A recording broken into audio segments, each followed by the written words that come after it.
Bismillahirrahmanirrahim. Assalamualaikum warahmatullahi wabarakatuh. Alhamdulillah nahmaduhu wa nasta'inuhu wa na'udzu billahi min shururi anfusina wa min sayyiati a'malina. May yahdihillahu fala mudilla lahu wa may yudlil fala hadiya lahu. Asyhadu an la ilaha illallah wahdahu la syarika lah wa asyhadu anna Muhammad abduhu wa rasuluhu la nabiyya ba'd. Alhamdulillah, segala puja dan puji syukur kita panjatkan hanya kepada Allah Subhanahu wa taala Rabbul alamin. Serta salawat dan salam selalu tercurahkan kepada nabi kita Muhammadin sallallahu alaihi wa ala alihi wa sahbihi wasallam, kepada keluarganya, kepada para sahabatnya, juga orang-orang yang mengikuti dan mencintainya sampai hari kiamat. Alhamdulillah, para hadirin jemaah yang dimuliakan dan dirahmati oleh Allah Subhanahu wa taala. Di hari ini Allah Subhanahu wa taala pertemukan kita di majelis ini. Semoga Allah berkahi kita. Allah berikan kepada kita kebaikan dunia dan akhirat. Semoga Allah Subhanahu wa taala memudahkan kita masuk ke dalam surga Allah Subhanahu wa taala. Rasulullah sallallahu alaihi wasallam bersabda dalam hadis, "Man salaka tariqan yaltamisu fihi ilm, sahalallahu lahu bihi tariqan ilal jannah." Barang siapa yang menempuh jalan mencari ilmu agama, Allah mudahkan bagi dia jalan menuju surga. Hari ini kita belajar masih kitab Da'wad Dawa. Sudah berapa tahun nih kitab nggak habis-habis, Masya Allah. Tapi nggak apa, pembahasannya setiap poinnya berbeda-beda.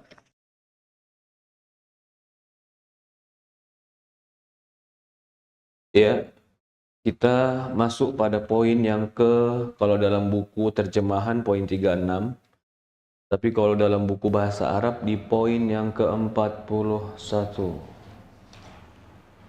Maksiat dapat merampas gelar-gelar terpuji dari pelakunya dan menyandang gelar-gelar tercela.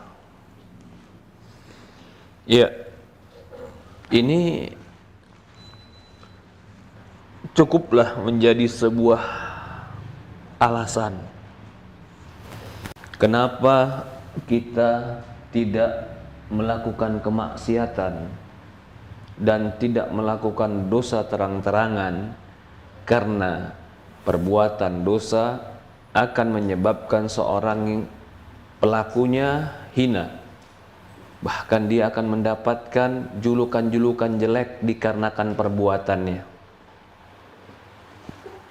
Ini julukan-julukan jelek seperti ini menghinakan diri, merendahkan kehormatan, bahkan mempermalukan diri sendiri. Orang yang berakal, orang yang mempunyai kehormatan diri, dia tidak mau mempermalukan dirinya sendiri dengan gelar-gelar kejelekan. Sebenarnya ini masih kaitan dengan poin yang sebelumnya. Poin sebelumnya itu maksiat menjatuhkan derajat serta kedudukan di sisi Allah dan di sisi makhluknya. Jadi kalau dia sudah jatuh derajatnya, orang juga akan menghina dia, merendahkan dia, tidak menghargai dia. Seperti itulah manusia. Contoh banyak sekali ya. Orang yang kelihatannya hebat, tadinya dihormati, disegani, begitu ketahuan dia pelaku kejelekan, orang akhirnya nggak simpati sama dia, menghinakan dia, merendahkan dia. Itu sebab dampak dari dosa. Tadinya kita segan dengan dia, tadinya kita hormat sama dia, begitu kita tahu dosanya, langsung jatuh kehormatannya.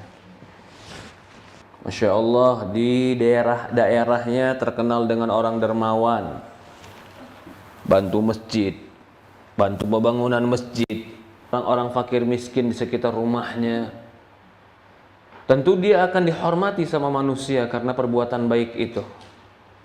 Tapi tiba-tiba ketahuan ternyata dia selama ini dapat uang karena jual narkoba.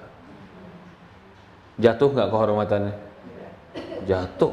Orang langsung nggak menghargai, nggak simpati, nggak menghormati. Itu maksudnya pelaku maksiat itu akan merendahkan dirinya sendiri.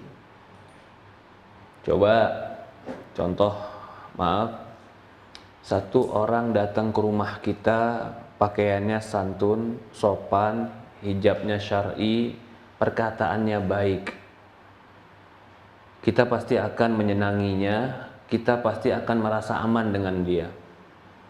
Tapi datang orang kedua ke rumah kita, pakaiannya seksi, bahkan ketiaknya kelihatan, roknya di atas dengkul, dan dia terkenal dengan, maaf, sebagai perempuan yang suka merebut suami orang.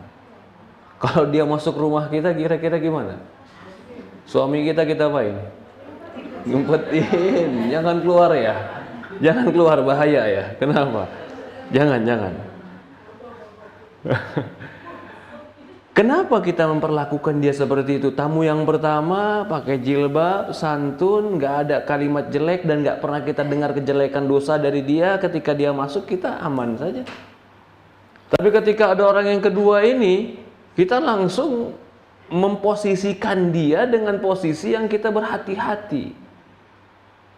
Sebenarnya bukan kita yang suudzon, tapi dialah yang telah memposisikan dirinya di hadapan kita. Itu maksudnya.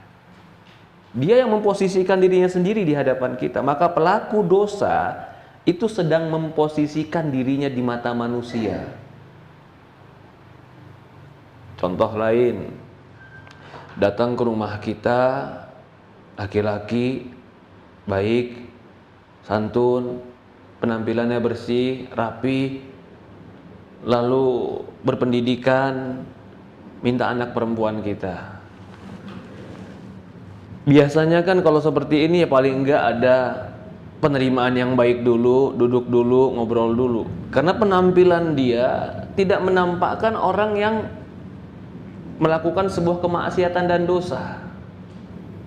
Coba kalau datang orang kedua, maaf, mungkin rambutnya nggak pernah sampoan 2 bulan, tapi digimbal umpamanya, antingnya banyak, wajahnya bertato, bukan lagi badannya, wajahnya bertato, pakaiannya menunjukkan pakaian yang tidak kepada kebaikan, lalu dia datang ke rumah kita minta anak perempuan kita. Apa kita bilang? Anak saya laki-laki semua, nggak ada perempuan. Ya, kenapa? Apakah kita suudzon sama dia? Bukan, dia sedang memposisikan dirinya sendiri untuk kita mengenal dia. Dia merendahkan dirinya sendiri, bukan kita yang sedang merendahkan dia. Ini yang dimaksud, pelaku dosa itu akan turun derajatnya di mata manusia dan di mata Allah. Pelaku ketaatan akan tinggi derajatnya di mata manusia dan di mata Allah. Semakin seseorang itu taat sama Allah, maka semakin dia dekat dengan Allah. Ketika dia semakin dekat, maka semakin permintaan dia itu adalah usaha manusia. Itu yang dinilai oleh Allah. Innallaha la yanzur ila sawarikum. Allah enggak lihat kepada bentuk wajah kalian. Wala ila a'ma wala ila atsamikum. Allah enggak lihat kepada jasad fisik kalian. Innallaha yanzur ila qulubikum wa a'malikum. Tapi yang Allah lihat adalah hati dan amal. Ini poin yang kemarin. Poin yang baru ini kita maksudkan.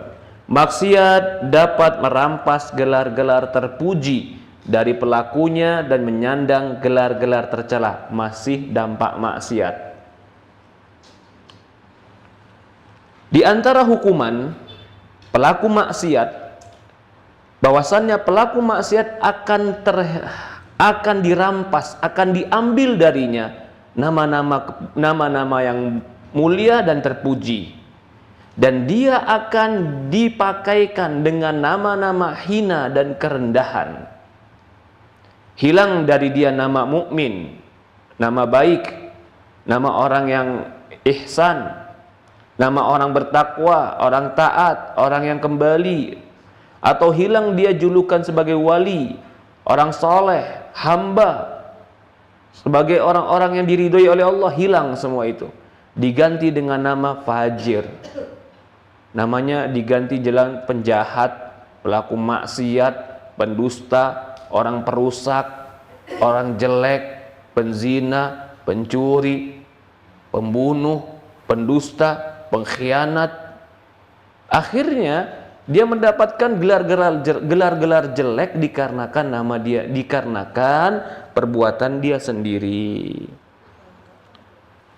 Contoh, dulu di zaman Rasulullah SAW ada orang yang selalu tempat penengah kalau orang terjadi perselisihan di kota Mekah. Orangnya bijaksana, dianggap bijaksana sebelum datangnya Islam. Kalau orang ada masalah, bertikai, datang kepada dia, dia memutuskan masalah, dan masalah atau keputusan dia diterima karena dia bijak. Sampai dia dikatakan Abul Hakam, bapak kebijaksanaan. Mulia nggak kalau dibilang bapak kebijaksanaan? Terhormat. Kalau ada orang punya perselisihan masalah, dia penengahnya sebagai orang yang terhormat. Tapi ketika dia mencela Rasulullah, menolak Rasulullah, menghina Rasulullah, ganti julukannya jadi Abu Jahal. Apa arti Abu Jahal? Bapak kebodohan. Padahal sebelum Islam datang dia dijuluki bapak kebijaksanaan. Kenapa dia dijuluki bapak kebodohan? Karena bermaksiat kepada Allah. Orang yang bermaksiat kepada Allah akan dapat julukan-julukan jelek, jahat, atau pencuri. Itu kan julukan jelek. Dan zina, atau mungkin julukan-julukan jelek lainnya. Ya, seperti wanita yang dijulukin dengan wanita malam, jelek. Itu sebenarnya hukuman bagi dia dari Allah. Hukuman sebagai pelajaran agar dia berhenti dari berbuat jelek. Karena orang yang memiliki akal yang sehat dan jiwa yang baik tidak mau diberikan julukan-julukan jelek. Kecuali hatinya telah mati, nggak peduli dengan ucapan orang lain. Udah nggak malu lagi dengan julukan-julukan jelek. Rasa malunya sudah diangkat sampai akhirnya dia sabodo, nggak mau peduli apapun omongan orang.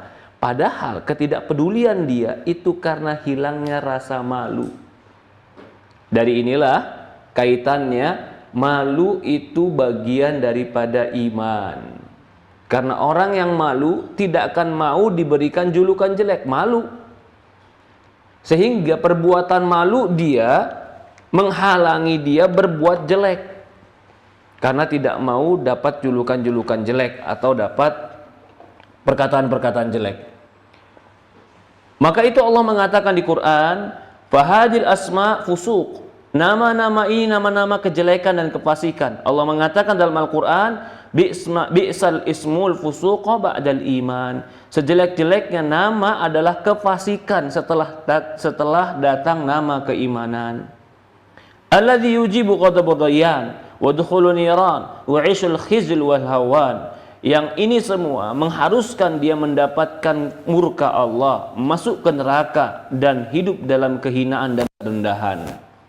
Orang kalau sudah dikasih nama dan gelar sama Allah nama jelek, manusia pun tidak akan pernah mau bernama dengan nama dia. Ya. Kalau orang, contoh juga pelaku maksiat, kalau sudah maksiat itu menjadi kebiasaan dan menjadi gelar dia, maka dia menjadi ikon maksiat tadi. Contoh, orang kalau yang durhaka sama kita digelarin apa? Maling kundang. Ada nggak yang mau ngasih nama anak maling kundang? Gelar kan? Jadi gelar untuk siapa? Gelar untuk mereka yang durhaka sama orang tua. Ini kan gelar jelek. gelar jelek bagi pelaku dosa. Dan Allah, Abu Jahal tadi, Abu Lahab, itu gelar kejelekan.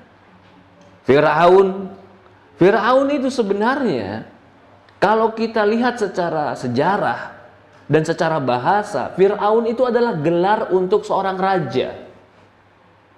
Yang dalam bahasa, mungkin bahasa Inggris dan lainnya, pelajarannya dikatakan Ramses. Ramses itu kan bagi mereka gelar raja kan? Bagi Islam itu namanya apa? Firaun. Tapi gelar raja Firaun ini ketika sudah diceritakan di Quran, maka tidak ada orang mau ngasih nama anaknya Firaun. Ada nggak orang ngasih nama anak non muslim ya? Ada nggak ngasih nama anaknya Ramses? Ada. Non muslim ada. Karena mereka menganggap itu adalah kejayaan, kekuatan dan kebesaran. Padahal dalam Islam itu adalah siapa?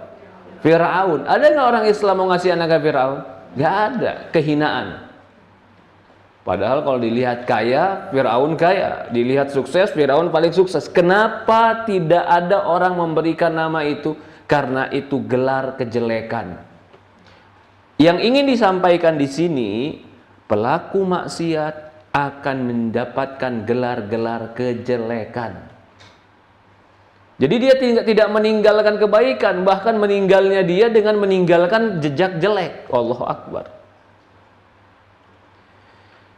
Tapi beda dengan orang-orang soleh, orang-orang baik. Orang baik, walaupun dia tidak punya harta yang banyak, tapi dia meninggalkan kebaikan, maka dia akan dikasih gelar kebaikan. Orang-orang pun akan berlomba untuk menyebutkan kebaikan untuk dia.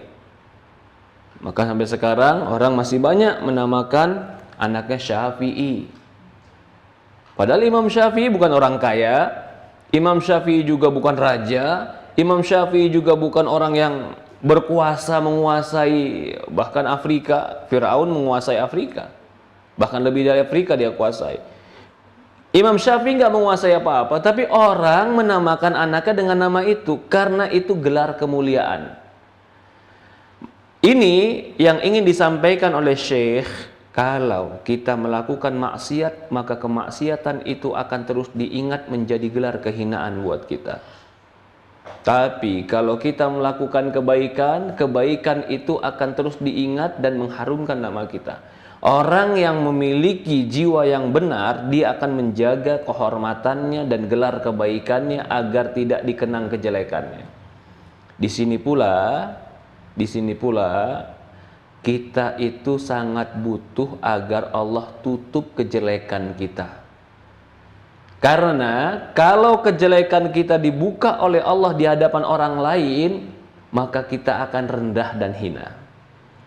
Dari inilah perbedaan minta ampun dengan istighfar. Nih, kembali ke sini. Apa perbedaannya? Kalau minta ampun itu bahasa Arabnya Allahumma anta afuwun tuhibbul afwa fa'fu anna. Ya Allah, engkau itu mencintai, engkau itu pemaaf, mencintai maaf, maafkan aku. Itu kan maaf. Kalau istighfar, Allahumma gfirli, itu bukan hanya maaf. Ya Allah, lindungi aku, ya Allah, tutupi aibku, ya Allah, ampuni dosaku. Jadi istighfar itu ada makna kita mohon kepada Allah agar kekurangan kita nggak kelihatan orang lain. Itu istighfar.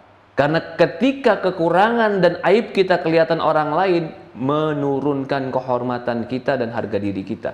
Dan Allah menutupi itu supaya kita tidak terlihat rendah.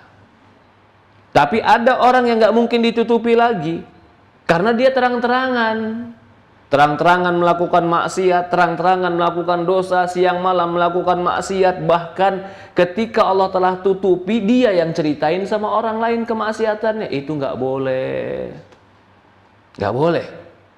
Ini ada lagi rame nih, apa itu? Apa ya? Ada film yang katanya S-Line ya, apa itu? Jadi katanya kalau dia, di film itu setiap orang yang pernah berhubungan bebas, maka ada satu garis merah ke atas. Jadi setiap orang nanti kelihatan ini garis merahnya berapa. Berarti kalau garis merahnya banyak ke atas, berarti dia telah banyak berhubungan bebas sama orang lain. Lah, ternyata di kalangan anak muda sekarang lagi tren. Dia bikin foto sendiri, lalu dia garis-garis ke atas. Sampai ada, ya Allah alam itu konten atau memang beneran, dia garis-garis ke atas, lalu di sini laki-laki dan laki-laki, dia garis ke sini pun dia merah. Berarti dia pernah berhubungan dengan ini. Lah Allah tutupi aib dia, dia malah buka aibnya. Itu karena mengikuti tren. Ada sebuah film katanya, saya juga nggak tahu, film yang di Korea. Ya. Jadi kalau mau lihat orang gimana? Lihat garisnya. Rasulullah mengatakan dalam hadis, apa kata Rasulullah SAW? Kullu ummati mu'afa illa mujahirin. Seluruh umatku dimaafkan kecuali yang mujahir, yang terang-terangan buat dosa. Jadi kalau kita buat dosa tapi kita masih ngumpet, masih malu, mohon ampun kepada Allah, dosa tetap ada, tapi mungkin diampuni oleh Allah. Kalau mujahir itu dikatakan, ya Rasulullah, apa itu mujahir? Kata Rasulullah, yang dia di malam hari buat dosa, lalu di pagi hari Allah tutupi dosanya, tapi dia cerita sama orang lain, tadi malam aku buat dosa ini, dan itu. Menampakkan dan bangga terhadap dosa sendiri. Itu mujahir. Salah satu sebab dosa nggak diampuni. Begitu juga istri, jangan cerita dosa sama suami, jangan. Ya ini karena kekurangan paham. Ini sebenarnya salah. Ada sebuah cerita, si istri pernah, nasallallahu salam al-afiyah, serong sama laki-laki lain. Begitu dia serong, dia nyesel. Habis dia nyesel, dia merasa bersalah setiap ketemu suaminya. Akhirnya dia cerita sama suaminya. Dia cerita, saya kemarin serong, saya minta maaf. Ini suami langsung panik, marah. Dia bawa golok, laki itu langsung dibunuh sama suaminya. Kata para ulama, kalau kita berbuat dosa, jangan cerita. Mau tobat, tobat aja, nggak usah cerita ke siapa-siapa. Lontar saya merasa terbohong, nanti udah. Telan dosa itu, jangan buka, jangan cerita, mohon ampun kepada Allah. Karena menceritakan nggak ada faedah, nggak ada manfaat. Bahkan kembali kepada pembahasan kita, menampakkan terang-terangan dosa akan merendahkan dan menjatuhkan diri sendiri. Loh kalau gitu saya munafik dong, ngumpetin dosa saya. Enggak munafik. Karena memang hukum asalnya dosa itu adalah aib yang harus ditutup. Dosa itu asalnya adalah kekurangan yang tidak boleh diumbar. Dari ini, salah satu hukuman Allah pada pelaku dosa, Allah umbar dosanya sampai semua orang tahu terhadap apa yang dia lakukan dari dosanya. Allahu Akbar. Itu hukuman Allah itu. Kadang ada orang yang Allah umbar dosanya, Allah buka dosanya sampai semua orang tahu tentang dosa dia. Itu sebagai hukuman. Maka kata Imam Ibnu Qayyim, fatilkal asma'u tujibu ridur rahman wa dukhul janan wa tibjul syarb. Adapun nama-nama yang baik, itu nama-nama yang mengharuskan dia mendapatkan ridho Allah, masuk ke dalam surga, mendapatkan kemuliaan dengan pemberian nama itu di segala jenis bentuk manusia. Laulam yakun fi uqubatil ma'siyah, kalau seandainya tidak ada hukuman bagi pelaku maksiat kecuali dia berhak mendapatkan nama-nama yang menjatuhkan harga dirinya, sudah cukuplah bagi dia untuk tidak melakukan maksiat. Kalaulah seandainya pelaku ketaatan itu tidak mendapatkan kecuali julukan-julukan yang baik dan kehormatan, cukuplah menjadi alasan kenapa kita harus berbuat baik. Walakin la ma'niya lima ataita wa la mu'tiya lima mana' wa la muqarrib lima ba'd. Karena tidak ada yang menghalangi kalau Allah ingin memberikan, tidak ada yang bisa memberikan kalau Allah menghalangi, tidak ada yang mendekatkan kalau Allah menjauhkan, tidak ada yang menjauhkan kalau Allah mendekatkan. Wa may yuhinillah, surat Al-Hajj ayat 18. Ini ayat luar biasa ini. Al-Hajj ayat 18. Wa may yuhinillah, fama lahu min mukrim. Barang siapa yang Allah hinakan, tidak akan ada yang bisa memuliakan dia. Innallaha yaf'alu ma yasha. Sesungguhnya Allah melakukan apa yang Allah kehendaki. Ayat ini menegaskan kalau siapa yang Allah ingin hinakan, dia jadi hina. Nggak ada orang yang bisa memuliakan dia. Allah permalukan dia. Allah jatuhkan kehormatannya. Karena Allah yang memuliakan manusia. Banyak sekarang kita contoh orang-orang tadi. Tadi kita contohkan Qarun. Qarun di zamannya, begitu dia keluar rumah dengan segala kekayaannya, hartanya, dengan segala pengawalnya, orang-orang yang tidak berilmu ketika itu mengatakan, ya laita, seandainya aku dikasih sebagaimana Qarun dikasih harta. Tapi ketika Qarun sudah mati, Allah kutuk dia, sampai semua orang tidak mau menjadi seperti Qarun. Karena orang yang Allah hinakan akan menjadi hina, orang yang Allah muliakan akan menjadi mulia. Kemuliaan di sisi Allah, kehormatan di sisi Allah. Maka kalau mau menjaga kemuliaan dan kehormatan, cukuplah mendekat kepada Allah. Menjauh kepada Allah sebab kehinaan. Contoh lain, ada orang yang ingin jaga kehormatan dirinya. Dia pengen dia terhormat, tapi yang dia lakukan angkuh. Nggak mau tegur orang, nggak mau salam orang. Bahkan kalau salam dan tegur juga hanya dengan sekedar ucapan-ucapan yang menunjukkan keangkuhan. Tujuan dia angkuh tadi adalah supaya dihormati, supaya disegani. Tapi apa yang terjadi? Allah balik. Dia menjadi rendah di mata manusia. Dia menjadi hina di mata manusia. Beda sama orang yang tadinya rendah, tawadu, rendah hati, ramah, baik. Dia seperti air yang mengalir ke bawah. Mungkin dia merendah, tapi orang menjadi cinta dan menghormati dia. Kenapa? Karena tawadu, merendah, Allah cintai. Takabur, sombong, Allah benci. Orang yang Allah benci akan Allah tanam di hati manusia membenci dia. Orang yang Allah cintai, Allah akan tanam di hati manusia akan mencintai dia. Jadi barang siapa yang mendekat kepada Allah, Allah jadikan manusia mencintai dia. Barang siapa yang menjauh dari Allah, Allah jadikan manusia itu benci kepada dia.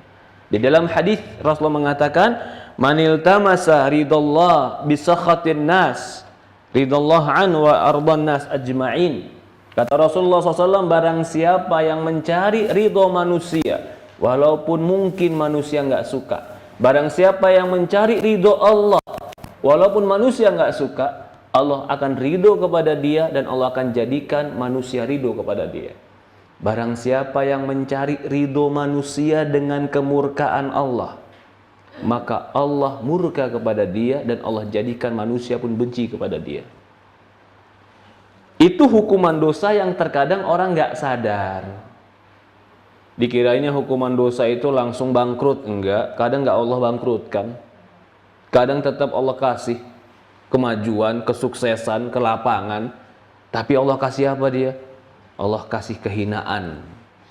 Di mata manusia dia rendah, di mata manusia dia tercela. Walaupun mungkin manusia di depan dia nggak berani mengungkapkan itu karena dia punya kekuasaan, punya kekuatan.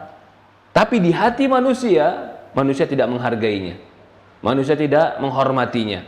Ini yang dikatakan pelaku maksiat itu akan mendapatkan kerendahan, kehinaan.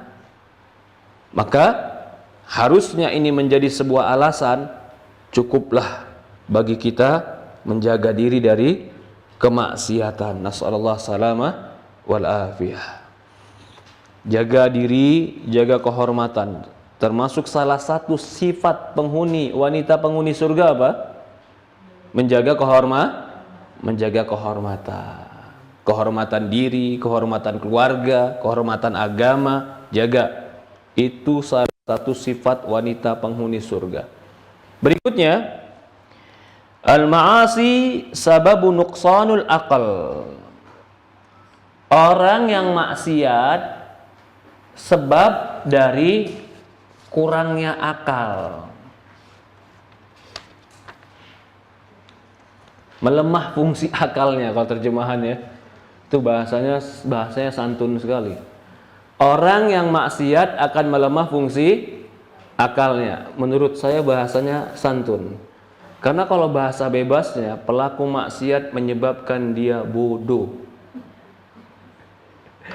Lah bagaimana nggak bodoh, coba lihat ya. Ada orang yang melakukan maksiat judi. Dia kerja sebulan, waktunya habis, tenaganya habis untuk judi, dia habiskan uangnya itu. Ketika dia habiskan uangnya, dia ketemu istrinya berantem, dia ketemu anaknya berantem, dia ketemu orang juga takutan gara-gara nggak bayar hutang. Orang pinter mana yang mau menghabiskan seluruh hartanya untuk sesuatu yang sia-sia? Kan nggak ada yang seperti itu. Maka jangan heran kalau pelaku maksiat itu akhirnya melemahkan otak dia. Nggak objektif kalau berpikir. Yang dikedepankan itu cuma nafsunya, dirinya, kesenangannya. Padahal belum tentu menyenangkan. Tapi ketika dia mendahulukan nafsu dan kesenangannya, seolah-olah akalnya nggak berfungsi. Sama seperti contoh ya, laki-laki deh. Laki-laki udah punya istri baik, patuh, solehah, anak juga baik, tergoda sama perempuan yang agamanya rusak, yang cuman pengen harta, yang cuman pengen senang-senang. Sekarang kalau pakai akal sehat, nggak mungkin dia mau menghancurkan yang baik untuk mendapatkan yang jelek, kan seperti itu.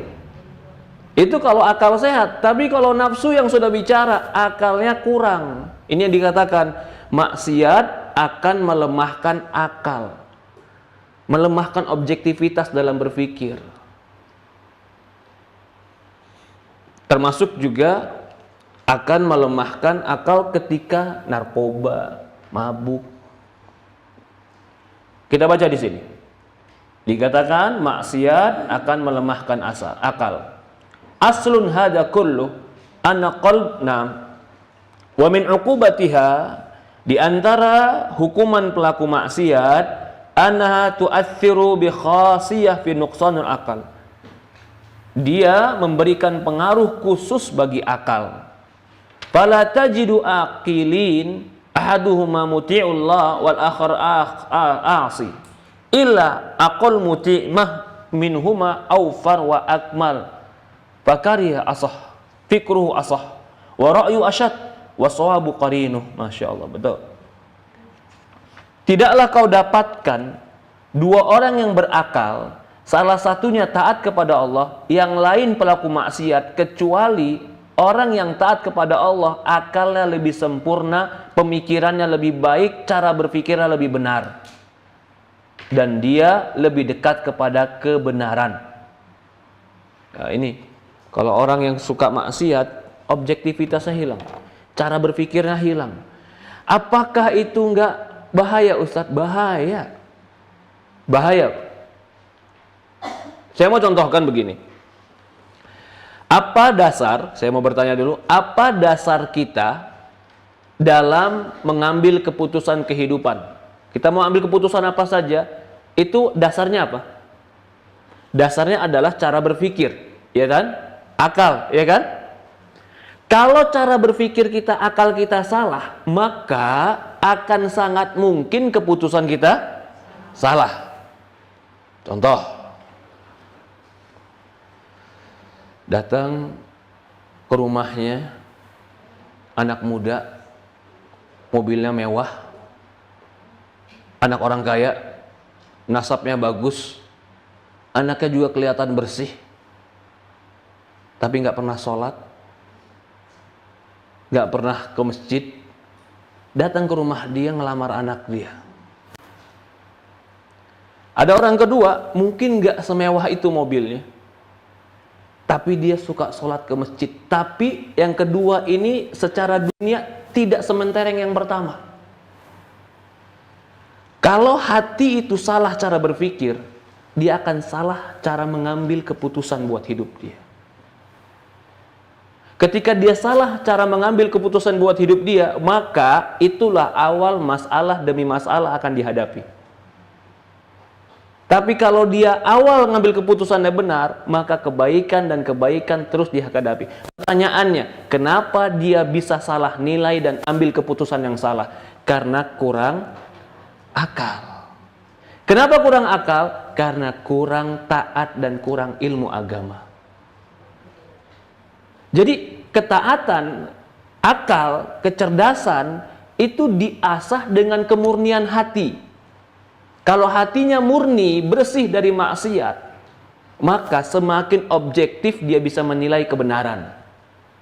Ketika dia bisa objektif menilai kebenaran, semakin benar keputusan yang dia ambil untuk hidupnya. Tapi ketika salah dalam objektivitas menilai kebenaran, dia akan salah mengambil keputusan.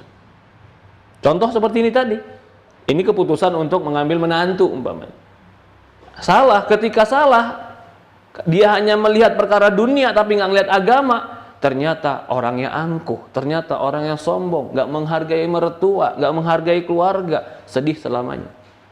Tapi sudah berjalan, sudah terjatuh, akhirnya mau nggak mau menikmati hidup. Apa sebabnya? Nuqsanul akal, kurangnya akal. Kenapa kurangnya akal? Allah tutupi cahaya-cahaya kebenaran karena kemaksiatan. Dari sini pula kita pahami ketaatan itu memurnikan hati, mencerdaskan pikiran, mengobjektivitaskan penilaian. Objektivitas kita benar, cara menilai kita benar, cara bersikap kita benar, cara kita mengambil keputusan juga benar.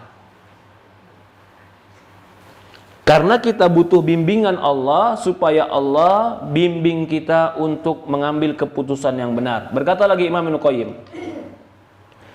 Katanya di sini, jika kamu mendapati dua orang berakal, salah satunya taat kepada Allah. Jadi akal di sini bukan hanya cerdas secara intelektual ya. Betapa banyak orang cerdas intelektual tapi tidak objektif dalam menilai, akhirnya salah dalam memilih. Maka katanya di sini,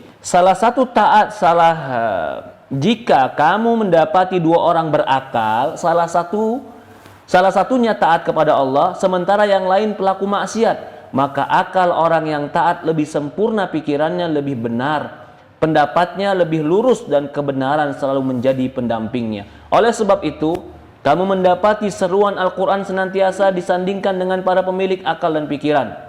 Wattaquni ya ulil albab. Di Quran selalu dikaitkan itu antara pemilik akal dengan ketakwaan. Takutlah kepadaku wahai orang-orang yang mempunyai akal. Fattaqullah ya ulil albab la'allakum tuflihun. Takwalah kepada Allah wahai orang-orang berakal agar kalian beruntung. Wa may yadzakkaru illa ulil albab. Tidaklah yang dapat mengambil pelajaran kecuali orang-orang yang berakal. Sebenarnya masih banyak ayat yang lain yang semisal dengan ayat yang disebutkan di atas. Bagaimana mungkin menjadi sempurna akal seseorang yang mendurhakai Allah, padahal jiwanya berada dalam genggaman Allah dan dia hidup di bumi Allah. Lagi pula, orang yang berakal pasti mengetahui bahwa dia dilihat dari dan diawasi oleh Zat yang Maha Kuasa. Akan tetapi orang itu malah mendurhakai Allah. Walau keberadaannya tidak tersembunyi dari pandangannya, ia menggunakan nikmat-nikmatnya untuk setiap perkara yang dimurkainya. Dia menggunakan, manusia tadi menggunakan nikmat-nikmat Allah untuk bermaksiat kepada Allah.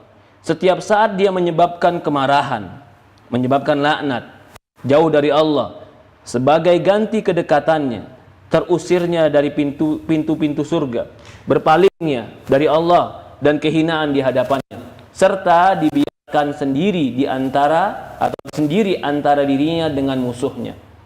Maksudnya musuhnya di sini adalah syaitan. Ketika dia biasa bermaksiat kepada Allah, menentang Allah, maka Allah tidak tolong dia ketika dia diganggu oleh syaitan. Allah biarkan dia dikuasai oleh syaitan sehingga dia nggak mampu untuk mengalahkan bisikan-bisikan syaitan. Kalau begitu terjadi, maka hina dalam pandangan Allah, tercegah dari nikmat dan ridhonya, cintanya, serta kesejukan mata dengan kedekatannya juga hilang. keberuntungan berada di sampingnya, memandang wajahnya bersama para walinya. Maksudnya di sini adalah memandang wajah Allah Subhanahu wa taala. Ya. Kemudian dikatakan lagi, fa ayyu akil liman athar lidzat sa'ah. Oke. Orang berakal mana yang mendahulukan kelezatan sesaat atau sehari dan dia menghabiskan hulum lam yakun, dalam angan-angan yang enggak pernah terjadi, ala hadan na'im muqim fawzul azim, dibanding dengan nikmat yang selama-lamanya dan kesuksesan yang paling besar. Bal huwa sa'adatud dunya wal akhirah, bahkan itulah kebahagiaan dunia dan akhirat. Walaula aqlul ladzi taqumu bi alaihi hujjah lakana manzila majanin, bal qad takunu majanin ahsan halan minhum. Kalau seandainya akalnya tidak digunakan sebagai hujjah, tentu mereka seperti kedudukannya orang gila. Bahkan bisa jadi orang gila lebih baik keadaan daripada mereka, lebih selamat. Wa hada min hadal wajh.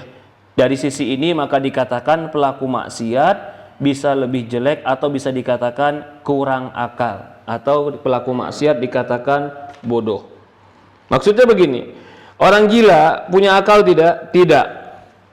Ketika orang gila melakukan maksiat dan dosa, ketika tidak ada akalnya, bisa jadi Allah nggak catat dosa itu untuk dia karena tidak ada akalnya. Manusia yang tidak gila punya akal, tapi kenapa ketika dia punya akal dia pilih sesuatu yang jelek dibanding yang baik, padahal dia punya akal? Kalau kita contohkan lagi, kalau seandainya seekor kambing mengambil rumput tetangga, kambing nggak punya akal, dia melakukan kejelekan itu karena nggak punya akal, maka nggak bisa juga disalahkan mutlak. Tapi manusia yang punya hati, punya kehormatan, dia melakukan hal tersebut, itu menunjukkan akalnya kurang. Buat apa dia punya akal kalau dia tidak gunakan? Ini maksudnya. Maka kemaksiatan itu melemahkan akal, ketaatan itu mencerdaskan akal. Dari ini pula suatu hari Imam Syafi'i ketika bertemu dengan Imam Malik. Imam Syafi'i ketemu Imam Malik. Imam Malik ketika itu mewasiatkan kepada Imam Syafi'i. Apa kata Imam Malik kepada Imam Syafi'i? Ya Syafi'i, inna hadzal ilm nurun. Wahai Syafi'i, sesungguhnya ilmu ini cahaya. Dan cahaya Allah tidak akan Allah berikan bagi pelaku maksiat. Gak bisa orang hafal Quran kalau dia melakukan maksiat. Gak bisa paham ilmu agama yang benar kalau dia suka maksiat. Gak bisa merasakan lezatnya ilmu agama kalau dia sedang melakukan maksiat. Gak bisa merasakan lezatnya ibadah dan mendekat diri kepada Allah kalau dia suka melakukan maksiat. Gak mungkin bercampur antara gelap dan cahaya. Pasti akan menang salah satunya. Kalau cahayanya lebih banyak, ketaatan lebih banyak, maka gelap akan hilang. Tapi kalau gelapnya lebih banyak, maka cahaya akan hilang. Itulah hati orang mukmin, tidak akan mungkin tergabung di antaranya cahaya dan kegelapan. Jangan heran kalau ada orang nggak paham-paham diajarin ilmu agama, nggak merasakan lezat belajar ilmu agama. Coba lihat dulu, bisa jadi dia punya sebuah maksiat. Yang maksiat yang terus dia lakukan. Ada orang yang nggak bisa nangis dalam sholatnya, ada orang nggak bisa khusyuk dalam sholatnya, ada orang nggak bisa tenang baca Qur'annya, ada orang nggak bisa nyaman dengan zikirnya, ada orang yang nggak merasa rindu ketemu Allah. Ada. Apa sebabnya? Kemaksiatan di dalam hati, kegelapan yang akhirnya menghilangkan kelezatan ibadah di sisi Allah. Itu hukuman atau bukan? Hukuman. Kenapa dikatakan hukuman? Karena ketika dia ingin ibadah jadi berat, jadi sulit, jadi susah, jadi beban, akhirnya meninggalkan ibadah. Kalau dia meninggalkan ibadah, akhirnya dapat murka Allah. Berarti pemahaman terbaliknya, di antara pahala Allah kepada pelaku ketaatan, Allah nyamankan hatinya dengan ibadah. Nyaman hatinya dengan zikir, nyaman hatinya dengan sedekah, nyaman hatinya dengan sholat, nyaman hatinya dengan kajian, nyaman hatinya dengan mengingat Allah. Walaupun nggak terlalu banyak yang dilakukan, tapi kenyamanan itu dia dapatkan. Bisa jadi itu cara Allah membimbing dia menjadi orang lebih baik. Apa sebabnya? Jauh dari maksiat. Jadi kalau orang diberikan oleh Allah ketenangan jiwa dalam ibadah, itu salah satu pahala yang disegerakan di dunia. Tapi kalau Allah berikan di hati manusia terbebani berat ibadah, bahkan sulit ibadah, bahkan merasa ibadah itu adalah sebuah hukuman mungkin, maka itu adalah salah satu hukuman sebelum dihukum di akhirat. Coba kalau kita hilang harta tapi tidak hilang iman, harta akan kembali. Kita tetap akan bisa di atas jalan yang benar dan bisa tetap masuk surga. Tapi kalau harta tetap ada tapi yang hilang iman, yang hilang itu lezatnya baca Quran, yang hilang itu lezatnya ibadah, atau yang hilang itu lezatnya majelis taklim. Uangnya ada tapi hilang imannya. Mau arah kemana dia?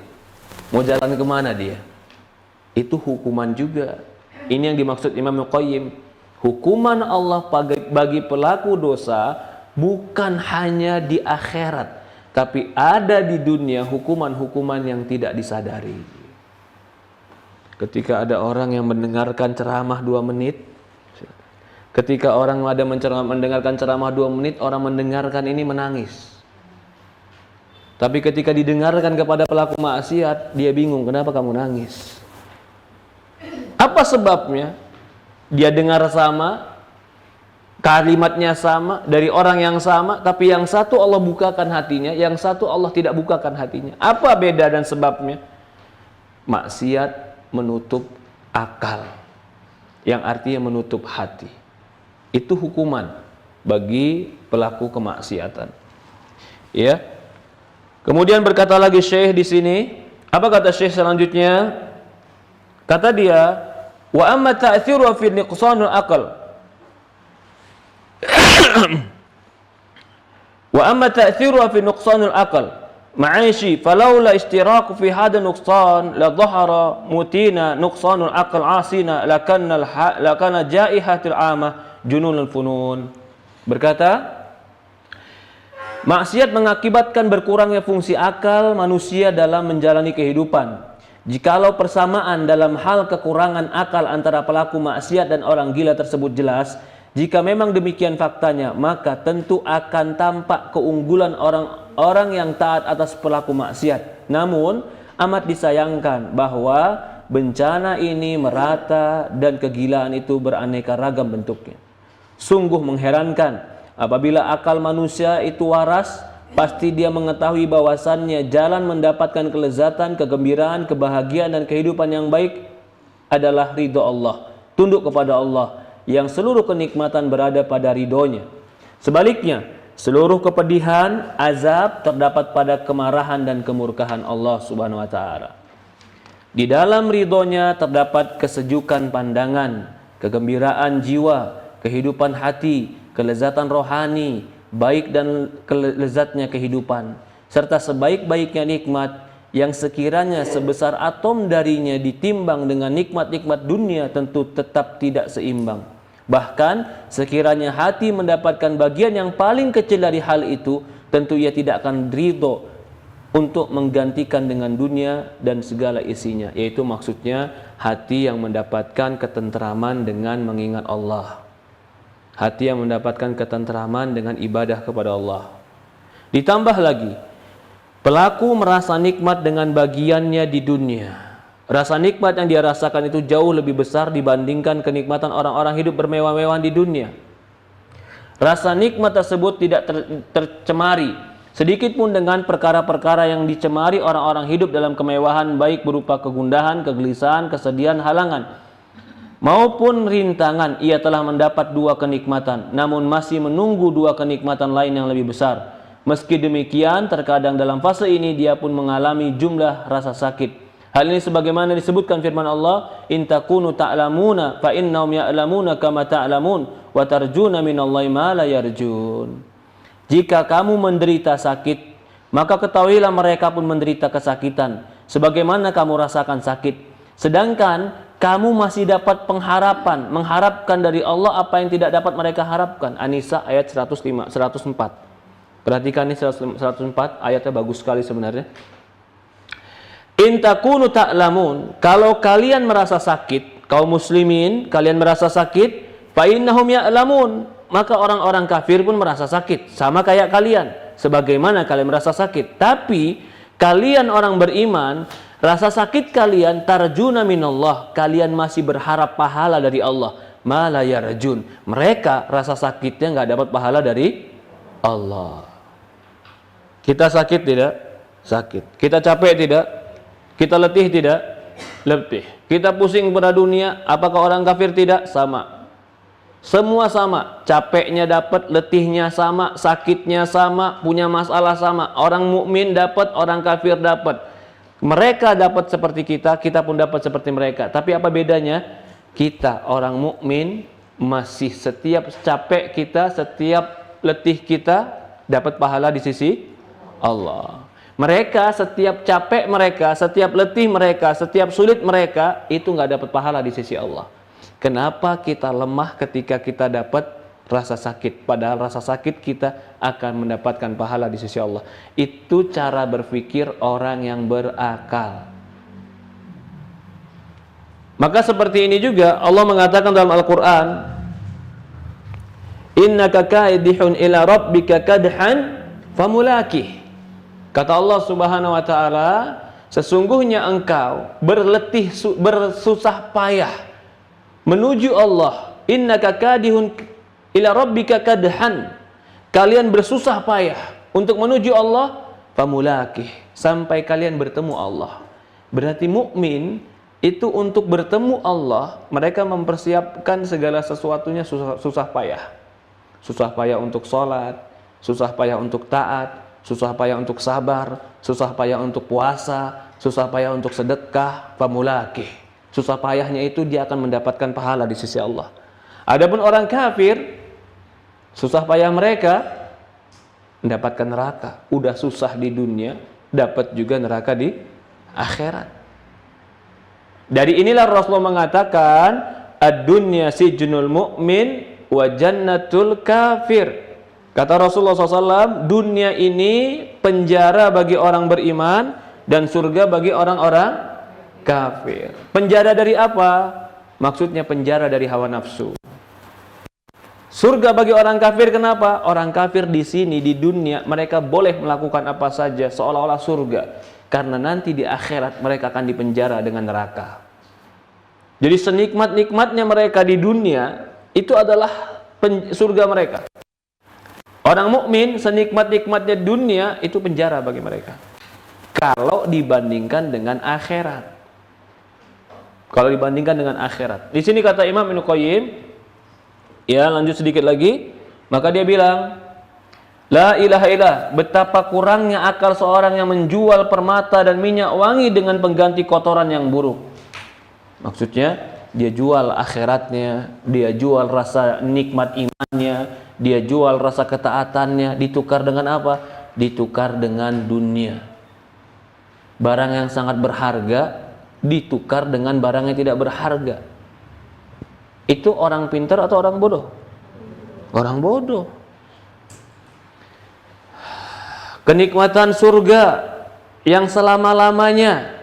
Nih ya, ini sedikit kita contoh ini karena kita masih dalam poin pelaku maksiat adalah kebodohan. Ibu mau sabar sebentar tapi dapat nikmatnya selama-lamanya, atau mau nikmatnya sekarang 15 menit tapi azab selama-lamanya? Kalau milih yang kedua, pintar atau bodoh? Itu maksudnya pelaku maksiat itu akan menyebabkan kebodohan, nggak objektivitas, nggak menilainya nggak benar. Kalau orang yang pintar, nggak mungkin dia mau mengorbankan nikmat yang selama-lamanya hanya untuk menikmati yang 15 menit. Kamu nikmati 15 menit, tapi setelah itu kamu bayar dengan sisa selama-lamanya. Ya nggak ada yang mau. Kamu sabar 15 menit ini, kamu sabar sebentar sekarang, tapi nanti dikasih nikmat selama-lamanya. Harusnya mau. Tapi karena akalnya sudah lemah, nafsunya lebih besar, syahwatnya lebih besar, akalnya nggak kepake. Ini maksudnya orang yang maksiat melemahkan akal. Jadi kalau melemahkan akal, jangankan istri, bisa jadi ibunya nggak dia dengar, bisa jadi adik siapapun nggak ada yang dia dengar. Kenapa? Akalnya sudah lemah. Loh, kalau begitu kita pasrah, Ustaz? Enggak. Akan ada terapi pengobatan perlahan demi perlahan. Orang mabuk, bisa nggak saat itu juga kita sadarkan? Bisa nggak, Bu? Nggak bisa. Orang mabuk itu disadarkan kapan? Bertahap demi bertahap sampai dampak mabuknya hilang. Itu kalau mabuknya mabuk narkoba. Bagaimana kalau orang mabuknya dunia?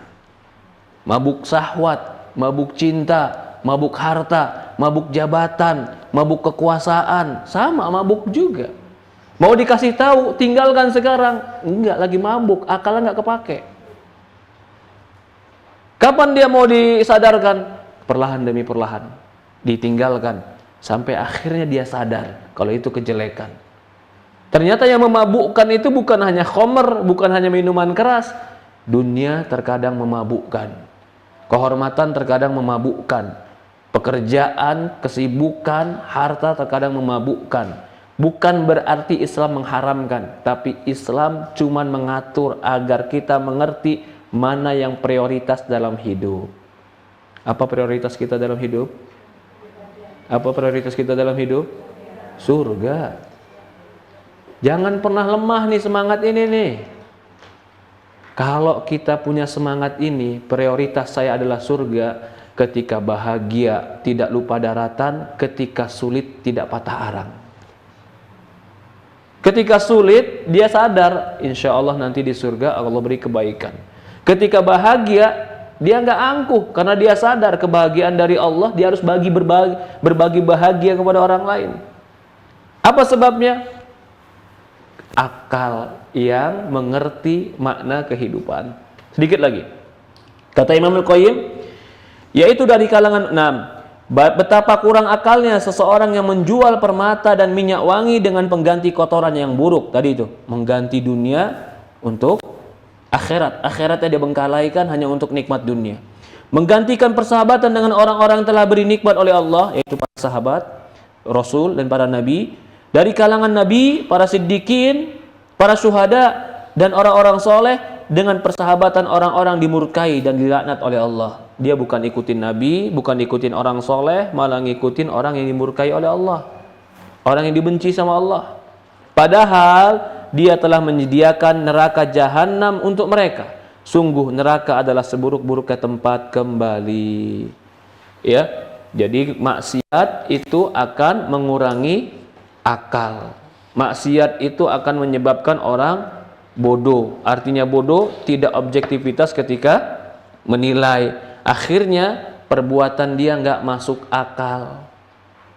Coba saja lihat semua orang yang telah mabuk dengan dunia, nggak masuk akal perbuatannya, nggak masuk akal perbuatannya, karena akalnya telah melemah.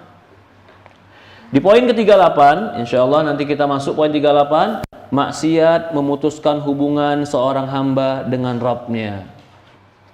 Hukuman Allah kepada pelaku maksiat salah satunya maksiat akan memutuskan hubungan hamba dengan Tuhannya. Kalau dia sudah putus hubungan dengan Tuhannya, maka putuslah tali yang bisa menyelamatkan dia tenggelam dalam samudra kehidupan. Gak ada yang bisa menolong dia, gak ada yang bisa membantu dia, dan gak ada hubungan lagi yang bisa menyelamatkan dia dari kehidupan. Allahu a'lam. Ini di poin 38, insya Allah kita akan bahas di pertemuan akan datang. Orang yang maksiat akan diputus tali hubungannya dengan Allah Subhanahu wa ta'ala.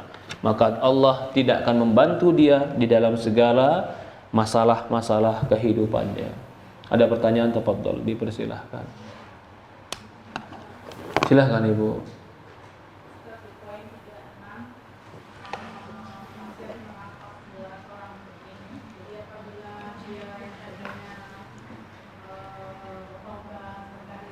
Ya.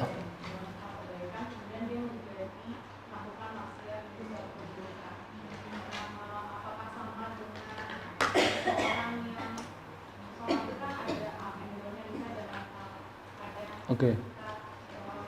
dia kajian Ya, oke. kemudian kita ada futurnya Ustaz.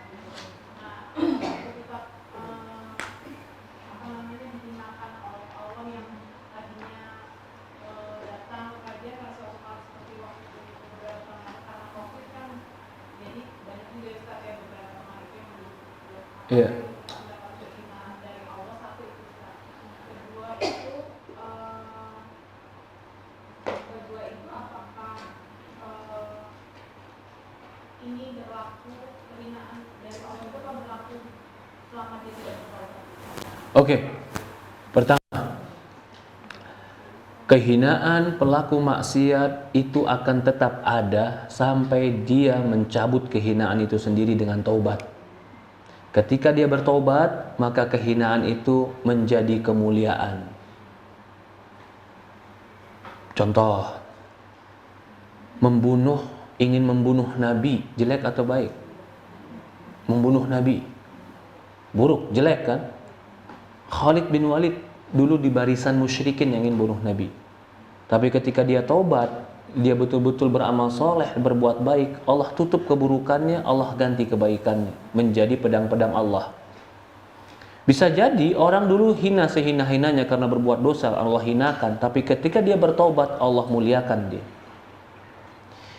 Kalau pertanyaan berikut, Ustaz, tapi naik, kan iman ini fluktuatif, kadang naik, kadang turun. Naik turunnya iman itu sesuatu yang manusiawi. Gak ada iman kita yang naik terus, gak ada. Kita bukan malaikat. Kadang males kajian, ya gak? Kadang ngantuk, ya gak? Hadir juga hadir, begitu hadir pulang gak ngerti Ustaz ngomong apa, yang penting hadir. Itu baik. Tapi kan futur Ustaz, enggak. Futur yang tercela adalah futur yang melanggar halal dan haram. Selama futur kita nggak melanggar halal dan haram, itu masih koridor baik. Tapi semakin dekat dengan garis yang haram, walaupun belum melewati garis haram, semakin hati-hati. Maka Rasulullah mengatakan, likulli amalin sirrah wa likulli siratin fatrah.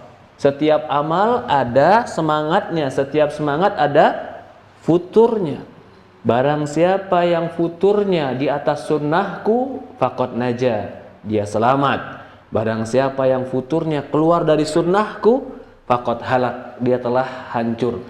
Sunnahnya Rasulullah ini menjadi garis, gak boleh keluar dari garis ini. Apa yang dia maksud sunnahnya Rasulullah? Ajarannya Rasulullah.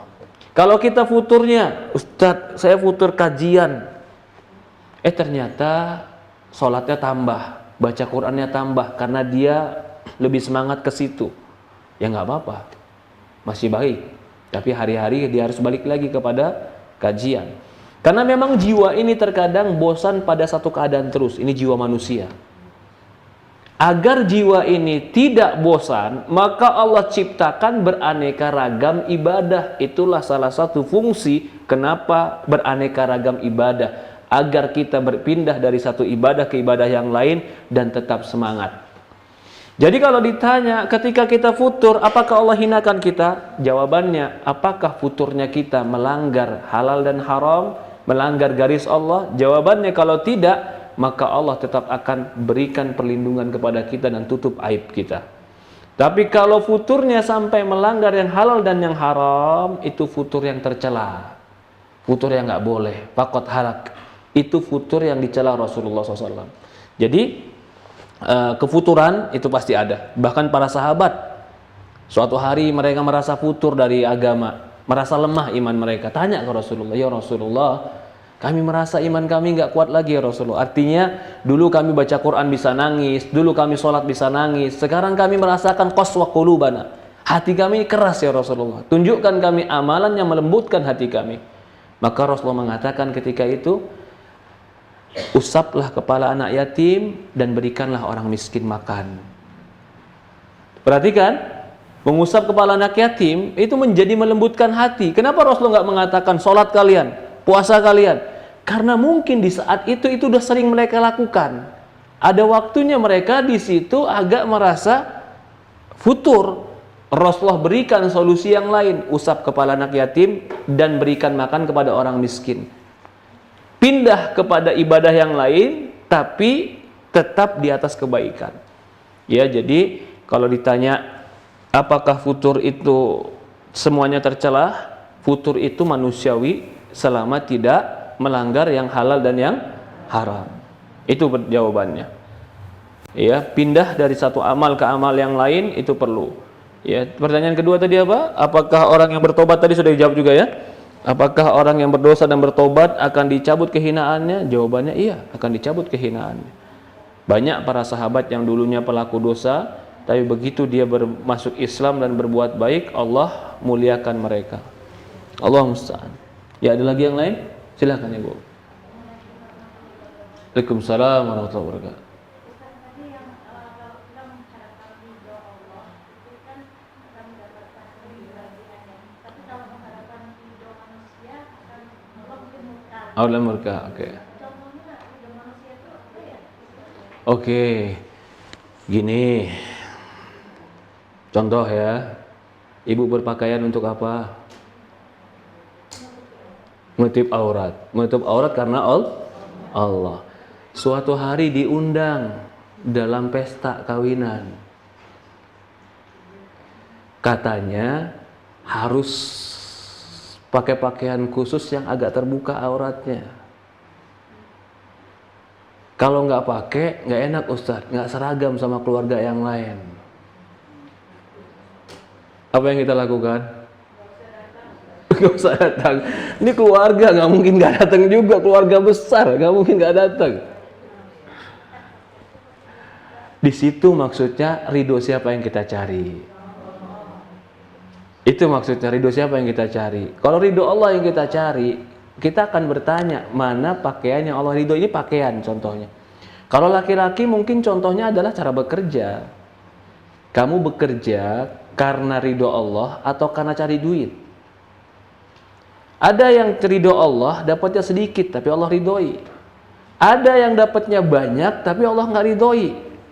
Kalau ditanya kamu bekerja untuk Allah atau untuk duit, maka dia akan bisa menjawab saya bekerja untuk Allah. Tapi ketika dihadapkan dengan dua pilihan dalam masalah, disitulah terjawab dia pengen duit atau pengen Allah. Ya kan? Katanya kalau yang halal sedikit Ustadz, yang haram banyak. Jadi gimana? Saya ngambil yang haram, nanti selebihnya saya sedekahin, kan dapat pahala juga Ustadz. Ya nggak boleh juga begitu. Jadi hidup ini harus dipilih. Ada pilihan hidup kita, mencari ridho Allah atau mencari ridho manusia, terkadang itu pilihan. Contoh, saya contohkan lain yang lebih simpel Ibu, tapi ini praktis dalam hidup dipakai. Ketemu orang, teman lama yang bukan mahram, salaman atau nggak salaman? Tapi nanti dibilang sombong nggak salaman, dibilang angkuh nggak salaman. Kan teman lama Ustadz, ini teman kecil juga Ustadz, kenal saya dari kecilnya dia gimana. Itu sebenarnya kalau kita lihat kepada diri kita, ya Allah ternyata Allah nggak izinkan saya bersentuhan dengan yang bukan mahram. Berarti kita ngambil keputusan mencari ridho Allah. Tapi kalau kita bilang nggak apa-apa lah, Allah maaf lagi maha penyayang, kan cuman pegang doang, kan nggak nafsu juga Ustadz. Akhirnya dia lakukan karena takut manusia nggak ridho sama dia. Berarti dia mencari ridho siapa? Ridho manusia. Itu yang kata Rasulullah, barang siapa yang mencari ridho manusia, Allah akan murka kepada dia dan Allah akan jadikan manusia pun murka kepada dia. Banyak sebenarnya dalam kehidupan yang bisa kita contohkan ridho siapa yang kita cari dalam hidup ini. Bukan hanya dalam sholat. Kalau dalam sholat jelas. Sholat ketika ada orang dia khusyuk, ketika nggak ada orang sholatnya cepat. Nah, ridho siapa yang dia cari? Ridho Allah atau ridho manusia? Itu sama. Seperti itu. Maka dalam kehidupan ini harus kita dahulukan ridho Allah Subhanahu wa taala. Allahu a'lam. Ya, ada lagi yang lain? Tidak ada? Silakan Ibu. Waalaikumsalam warahmatullahi wabarakatuh.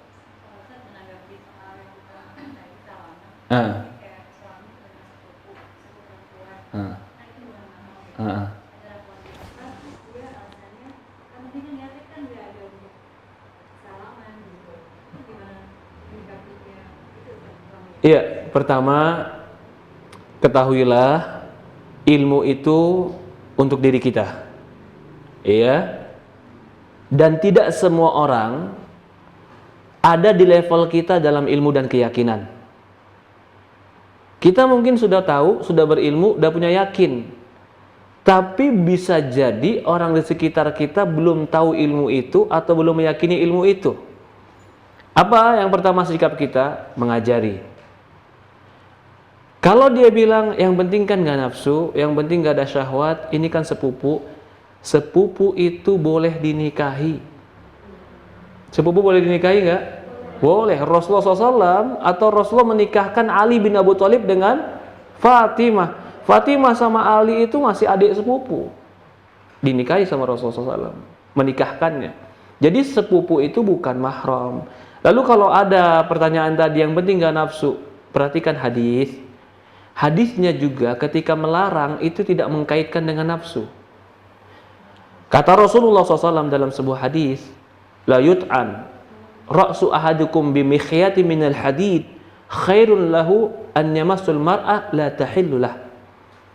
Ditusuk salah satu kepala kalian dengan besi dari jarum lebih baik daripada dia menyentuh wanita yang bukan mahram. Hadis ini secara harfiah, secara lafaz enggak mengkaitkan dengan nafsu, tapi mengkaitkan dengan sentuhan. Kau menyentuhnya yang tidak halal bagimu, lebih baik kepalamu ditusuk dengan besi panas dibanding kau menyentuhnya karena tidak halal bagi dirimu. Jadi kalau dia lari kepada, kan yang penting gak nafsu. Larangan tidak berkaitan dengan nafsu. Larangan itu berkaitan dengan sentuhan. Walaupun salah satu hikmahnya akan menggerakkan nafsu, tapi itu bukan satu-satunya argumen. Dipahami maksudnya? Kan maksud hadis ini supaya nggak nafsu, belum tentu. Hadis ini mengatakan jangan sentuhan yang tidak mahram, karena salah satu hikmahnya bisa nafsu. Tapi bukan itu saja satu-satunya hikmah. Intinya larangan Rasulullah tetap harus dikedepankan. Jadi kalau ditanya bagaimana mengabarkannya, kalau orang yang nggak paham, kabarkan hadis. Rasulullah mengatakan hadisnya seperti ini. Rasulullah nggak mengkaitkan di hadis ini berkaitan dengan nafsu, tapi berkaitan dengan adab dan etika, keharusan laki-laki dan perempuan untuk tidak bersentuhan yang bukan mahram. Kalau suami masih melakukan juga, ini pertanyaan lebih luas lagi nih. Kalau suami tetap melakukan juga gimana Ustaz? Gimana Bu? Hah? Hah? Ya, kita cuman bisa nyampaikan dan kita bukan pemaksa. Lasta alaihim bimusaitir, kata Allah, kalian bukan tukang paksa. Menyampaikan sudah, ya mudah-mudahan suatu hari dia paham. Seperti itu. Allahu a'lam. Cukup sampai di sini? Assalamualaikum.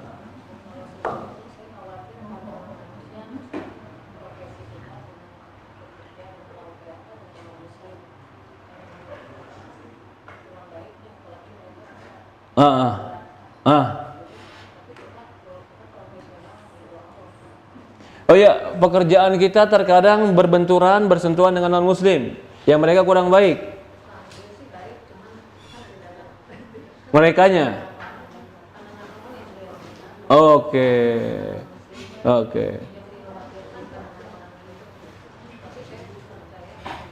Oh iya. Oke, pertanyaannya begini. Kita nggak melakukan dosa, tapi kita berada di tengah-tengah orang yang mungkin dianggap melakukan dosa, sehingga tuduhan itu akan berdampak kepada diri kita. Maka jawabannya adalah, ya, selama itu kita tidak melakukan dosa, maka kita tidak perlu khawatir. Yang kedua, memang para ulama menasihatkan kita agar meminimalisir berada di tempat-tempat dan berkumpul dengan orang-orang yang menyebabkan kita tertuduh melakukan dosa. Walaupun kita nggak melakukan dosa, ya. Contoh umpamanya diajak meeting di tempat restoran, ternyata restoran ada minuman keras.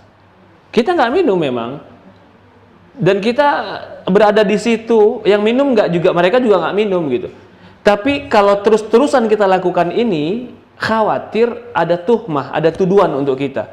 Maka yang lebih aman, lebih baik, hindari tempat-tempat seperti itu. Tapi kalau dikatakan apakah mutlak kita harus hindari, intinya kita juga harus menjaga diri dari tuhmah, dari tuduhan-tuduhan. Tapi tetap selama kita melakukan kebaikan dan mencari ridha Allah, mudah-mudahan Allah Subhanahu wa taala jaga kehormatan kita. Allahu a'lam. Ya, cukup sampai di sini. Kurang lebih mohon maaf. Subhanakallahumma wa bihamdi asyhadu an la ilaha illa anta astaghfiruka wa atubu ilaik. Assalamualaikum warahmatullahi wabarakatuh.